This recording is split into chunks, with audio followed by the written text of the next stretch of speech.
Hi, what is going on guys? I'm Styler and in this video I will review the 5.5 inch LeTV S1, also known as the Le1 or X600 from pandaworld.com. So if you're interested in this phone, please have a look below in the video description, and also notice that if you order it from pandaworld.com, it will come with the Play Store pre-installed and also multi-language, something it normally doesn't come with. The LeTV S1 comes with the 64-bit MTK6795 Helio X10 SoC with the PowerVR Rouge GPU and 4G LTE support. It features a 5.5 inch sharp Full HD display with Gorilla Glass, Android 5.0, a 3000 mAh battery, 3GB RAM and 16GB ROM, Sony and Samsung cameras with support for slow motion and 4K recording, a LED notification plus touch buttons with backlight. And finally, it also uses the new USB Type-C port where both sides are the same. So now let us check out the design, and as you can see, it looks really amazing. We have a CNC made metal frame which is a little bit sharp in the edges and a totally black display when the screen is off. The backside of the S1 is just made of plastic but looks pretty good. I would say it's very similar to the backside of the Xiaomi Mi 4. On the front, the glass is just plain and cut very sharp. We don't find any 2.5D arc curved display on the LeTV, but still it looks and feels very premium. LeTV advertised it with a nearly bezel-less design, but as we here can see, it does have bezels and a black border around the display. But personally, it still doesn't bother me too much because it still looks good. In the bottom of the phone we find the new USB Type-C port and something that looks like two speaker grills, but in fact the left one is the microphone and the right one is the speaker, which provides a clear and loud sound. The phone uses the UI called EUI and OS based on Android 5.0 Lollipop, so some parts of the EUI on the LeTV S1 actually reminds us of something from Apple, especially how the overview and quick toggles here look like. And something that this launcher also supports is customized themes, so you can change the look of the phone just like we know it from Xiaomi's MIUI. The UI overall feels very smooth and fast when scrolling, but you still can feel it lacks a little bit of optimization.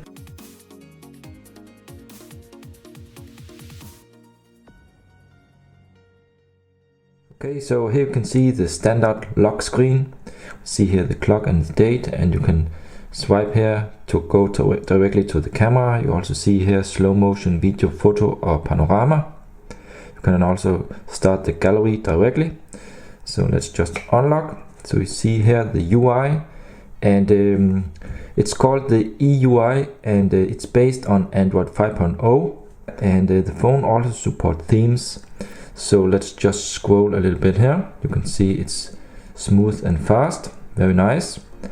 And when you scroll here to the left, you see here actually some I think this is TV series or films or movies from China actually, because LeTV is a big TV station in China and they offer different streaming services, and you can see here some of the series, and there are even though also English American movies and series among, so that's a pretty nice thing here. Okay, let's get back to the UI here, and then you can see you can add widgets. You can change the theme and change the wallpapers. Let's have a look here in the wallpapers. Okay, and themes.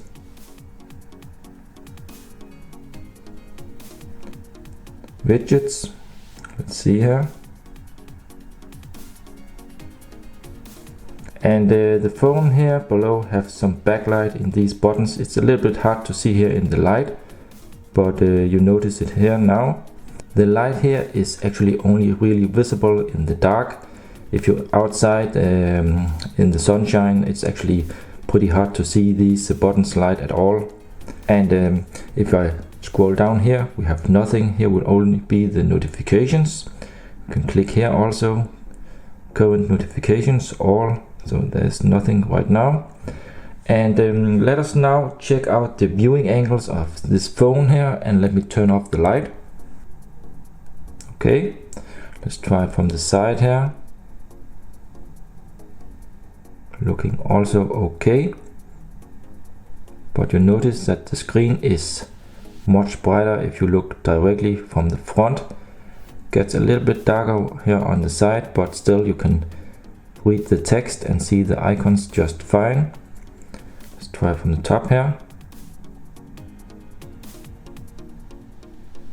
So something I noticed about the screen is that it is bright actually when you look directly on it like this, but outside in the sunshine it can be a little bit hard to see the screen, because it's when you get out in the sun it's not that bright actually. But overall I think the screen is very good, and as told in the beginning, it's a full HD screen, so very good resolution and colors. Let's test out the Multitouch Test here.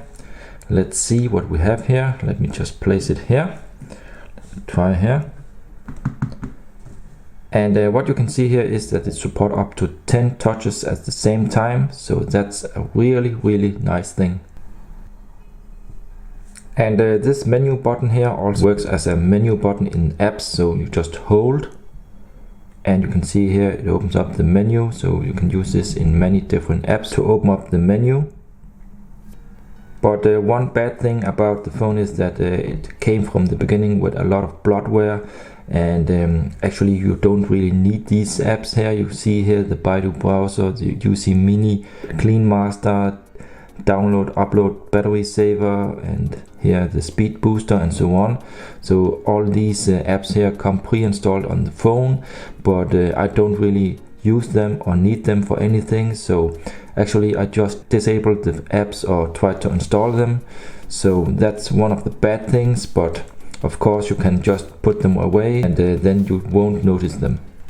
And next up, let me show you here. If I click here, the streaming service will actually start up from China here, and there's a lot of different Chinese series and movies you can watch here, and the speed is actually pretty good. It will stream fine in HD in good quality, and there are also some series in English, for example here the Flash.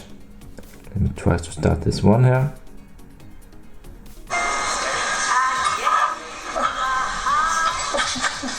Okay, let me just pause the video, but the series will actually be streamed in HD in good quality with good sound, and there is even also English subtitles here in this series. There will be Chinese plus English subtitles, and they speak English in the series, so we can sit here and watch most of the episodes of The Flash here on the phone directly streamed from China, and that's all for free, so that's a pretty nice thing.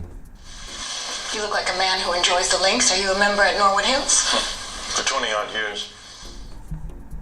So one thing you have to notice is that this phone here was originally not made for the Western market or for the US. This phone was made for China, and therefore some of the things on this phone here will still be in Chinese. Even though you have set the language to English, some options and menus and settings in the apps will still be shown in Chinese text, so just be aware of that. The phone will of course still work good with 2G, 3G and 4G in most areas here in my country. And the phone also supports notification LED, as you notice here in the left corner. And here you can see it in red color. So it seems to support more different colors actually. And let's have a look here on the reception. You see the Wi-Fi is really good in top. You see here I'm using dual SIM right now, and the network reception is also fully acceptable. And let's try here to disable the Wi-Fi.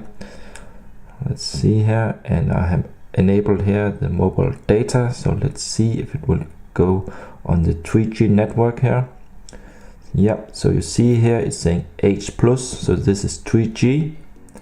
Unfortunately, I can't show you here the 4G because my SIM card here is a prepaid card, and in my area here it only supports 3G, but the phone will also support 4G, of course, with the correct SIM card. So let us now have a look here inside the settings of the phone. We have here system settings. You can also choose the app settings here. Let's see here back. And this is of course a dual SIM phone, so we have SIM cards here, settings for the SIM cards and the network. We have display. Let's just have a look inside here. So here we have the color mode. You can change how the color should be.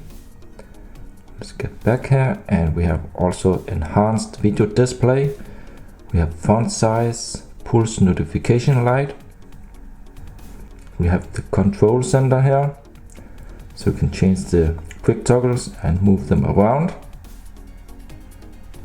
We have security, location, privacy, system upgrades, language and input. Let's see.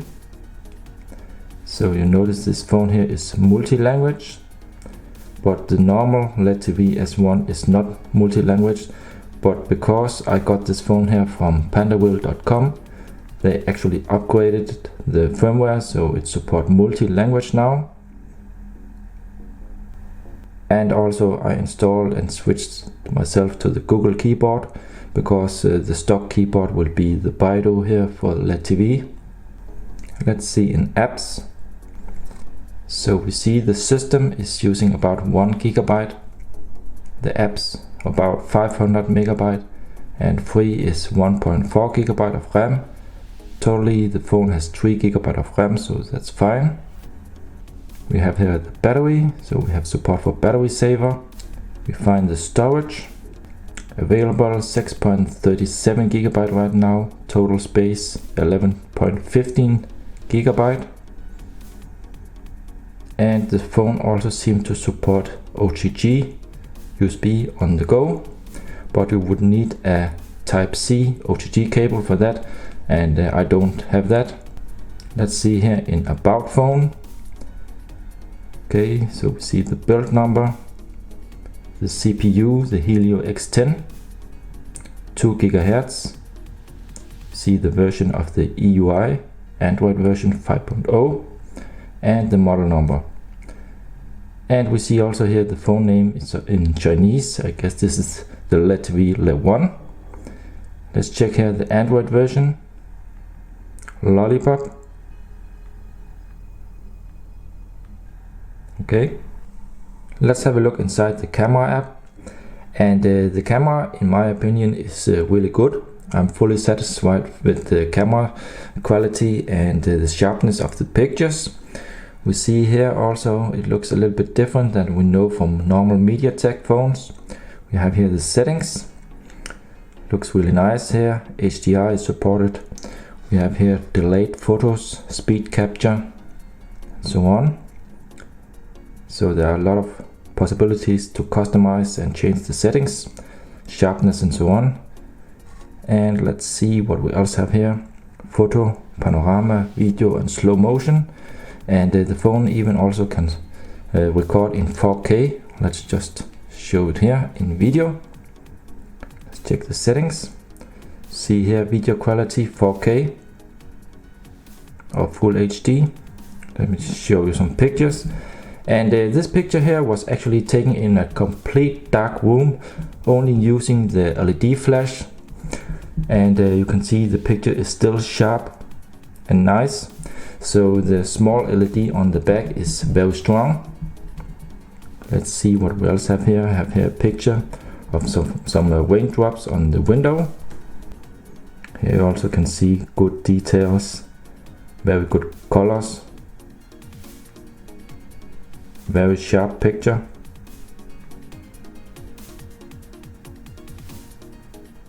And for camera samples in full resolution, I will as always provide some in the video description, so don't forget to check this out to see the true quality of this camera.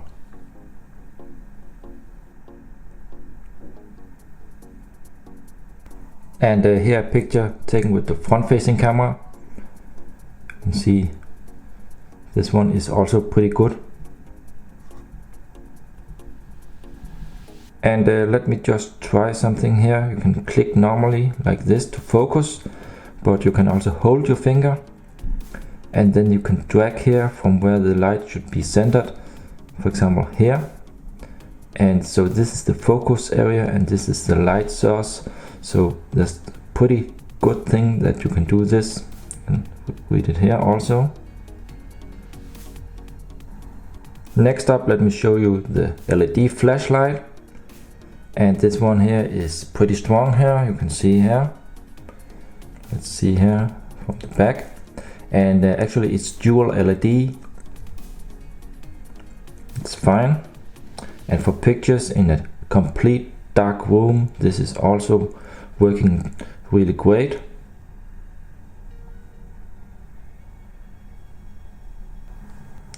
Let me also shortly show you here the IR Blaster app here. So this is the remote control app.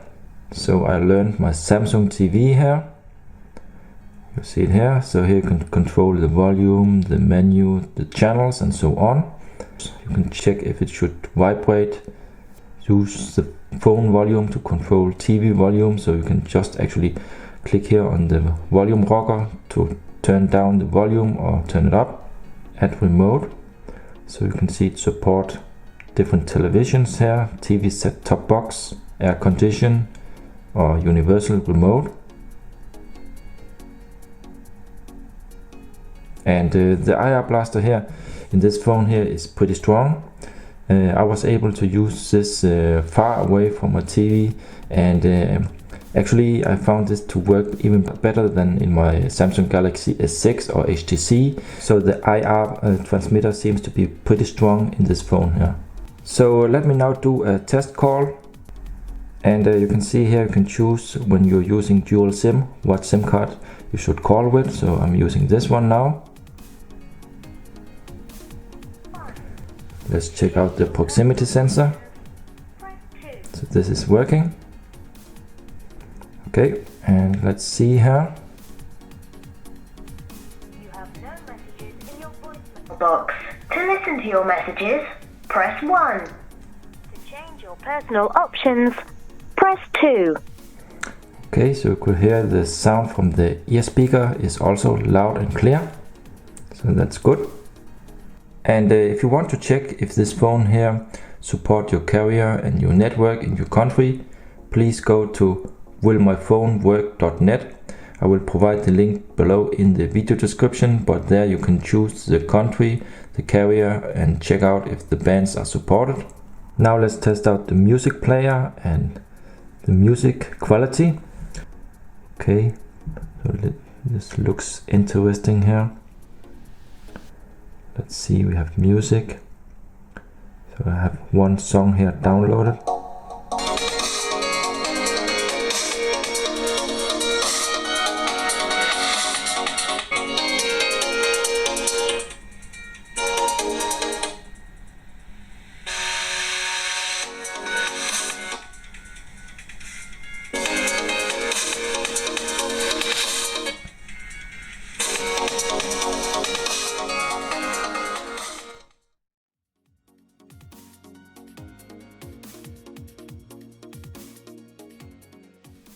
And regarding the vibration in the phone, this one feels very short and actually not that strong. It's very short and direct, so nothing special here in my opinion.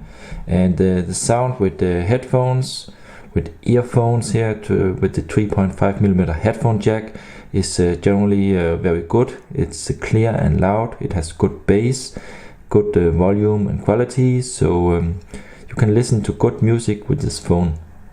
And now to my live GPS test. So you can see I'm not running any other apps. The GPS test is closed, and this is a recording from outside. I'm just recorded this so you can see it.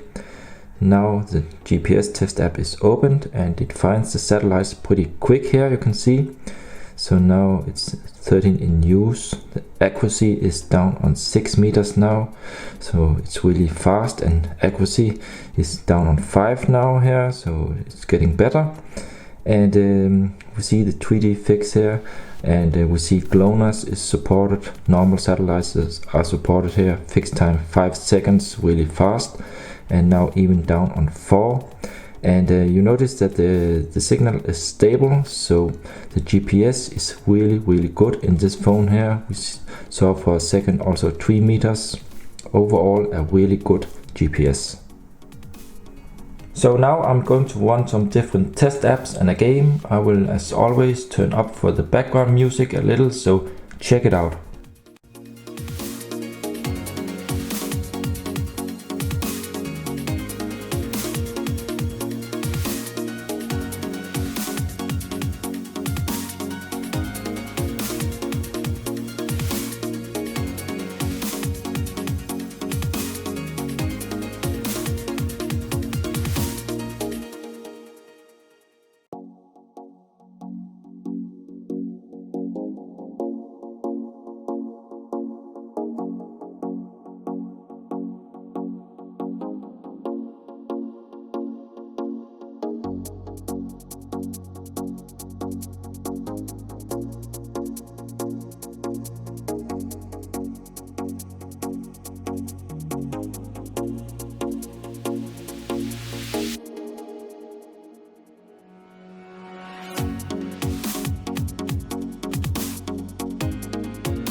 So we are now in the end of this review, and I will now list some of the pros and cons. So first to the pros. The LeTV has a very sleek design and a very high build quality. The materials are a mix of glass, metal and plastic and feels very high-end and premium in the hand. The battery is, in my opinion, actually not that bad. It is overall good for about 1 or 1.5 days with normal usage. But when you have push emails activated, GPS activated and so on, it does tend to drain the battery faster. The built-in speaker in the phone is nice and provides good volume and detail. The camera is very fast and provides some good sharp pictures without any kind of blur, and it also supports 4K video recording and slow motion. It also includes a really good working IR blaster, a very convenient feature to have in a phone. The GPS is very precise and fast and also support the Russian GLONASS, and I was even able to get a lock inside of my house. On most other China phones I always have to get outside. The phone is using the powerful 64-bit Mediatek MTK6795 and handles games and multitasking really good. I didn't miss more RAM because it was always very smooth to operate. So to the cons are that in the UI there are no icon notifications. For instance, if you have new emails, they are not shown as a number on the icons in the UI, something I could wish they added.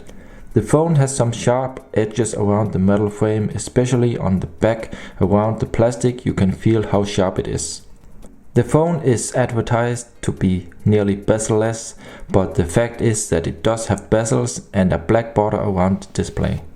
It also doesn't have any kind of air gestures or off-screen gestures, so on this phone you have to live without these smart features. The touch buttons only have weak backlight, and outside in the sun these are nearly impossible to see. Also, I must say that the brightness of the screen could be a little bit higher.